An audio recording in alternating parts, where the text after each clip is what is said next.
Hello friends, YouTube tutorial में आपका स्वागत है। इस वीडियो लेक्चर में हम गयासुद्दीन तुगलक, जिनका शासनकाल 1321 से 1325 रहा, इनके विषय में हम विस्तृत रूप से परिचर्चा करेंगे। गयासुद्दीन तुगलक तुगलक वंश का संस्थापक शासक था। आइए शुरुआत करते हैं। गयासुद्दीन तुगलक दिल्ली सल्तनत में तुगलक वंश का शासक था, जिसे इतिहास में गाजी मलिक, तुगलक गाजी, गयासुद्दीन तुगलक के आदि नाम से जाना जाता है। तुगलक वंश का इसे संस्थापक शासक कहा जाता है। शासक बनने से पूर्व वह उत्तर पश्चिमी सीमांत प्रांत का गवर्नर था और इस दौरान उसने लगभग 29 बार मंगोल आक्रमण को असफल किया था, जो उसकी विशिष्ट सैनिक और सेनापति की प्रतिभा को दिखाता है।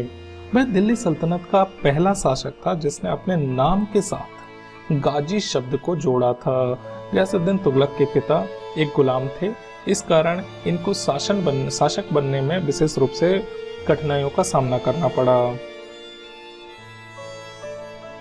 गयासुद्दीन तुगलक का शासनकाल 4 वर्ष का रहा, लेकिन इन्होंने कुछ विजय अभियान किए, जिनमें पहला विजय अभियान 1321 में वारंगल पर किया गया, लेकिन इस विजय अभियान को काकतीय राजा प्रतापरुद्र देव ने असफल कर दिया। दूसरी बार गयासुद्दीन तुगलक ने 1323 में शहजादे जौना खां, जिसे इतिहास में मोहम्मद बिन तुगलक के नाम से जाना जाता है, दक्षिण भारत पर आक्रमण करने के लिए पुनः भेजा।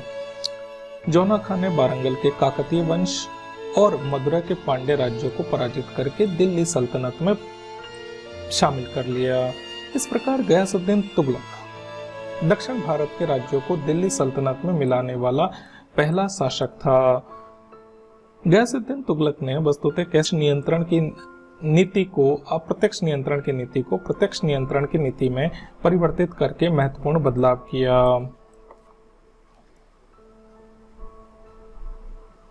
गयासुद्दीन तुगलक ने कुछ राजस्व और कर व्यवस्था में सुधार किए।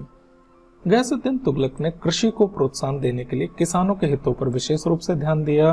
उसने एकता में अर्थात प्रांतों में राजस्व की दर को 1/10 से 1/11 भाग से अधिक वृद्धि नहीं करने का स्पष्ट और क्लियर आदेश दे रखा था। उसने सिंचाई कार्य के लिए नहरों को खुदवाया, कुएं खुदवाए, साथ ही बाग लगवाए, और इन सब के ऊपर लगान का अतिरिक्त भार था जो 1/10 की दर से ली जाती थी।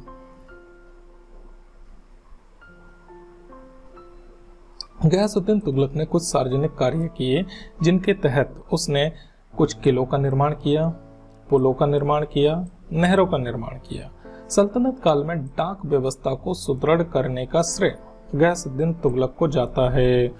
बर्नी ने डाक व्यवस्था का विस्तृत वर्णन भी किया है, जिसमें गयासुद्दीन के प्रयासों की भूरी प्रशंसा की गई है।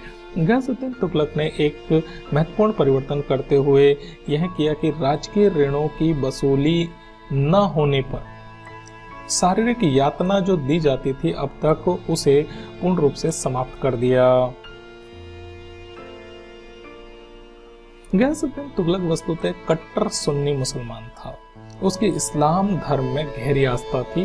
वह उसके सिद्धांतों का बहुत सावधानी पूर्वक पालन करता था। इसी के कारण उसने मुस्लिम जनता पर इन नियमों को कठोरता के साथ लागू किया और लागू करवाने के लिए दबाव भी डाला।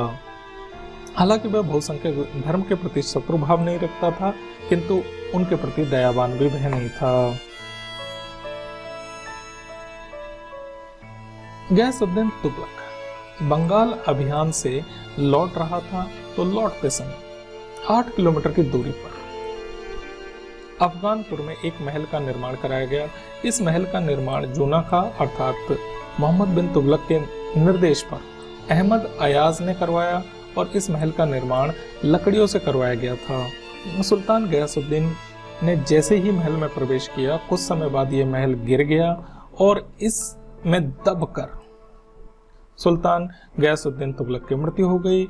इतिहासकार इब्न बतूता ने अपनी किताब किताबुल रहला में गयासुद्दीन की हत्या उसके पुत्र जौना खां अर्थात मोहम्मद बिन तुगलक के द्वारा करवाए जाने की ओर वह स्पष्ट रूप से संकेत भी करता है। गयासुद्दीन तुगलक का मकबरा तुगलकाबाद में अवस्थित है।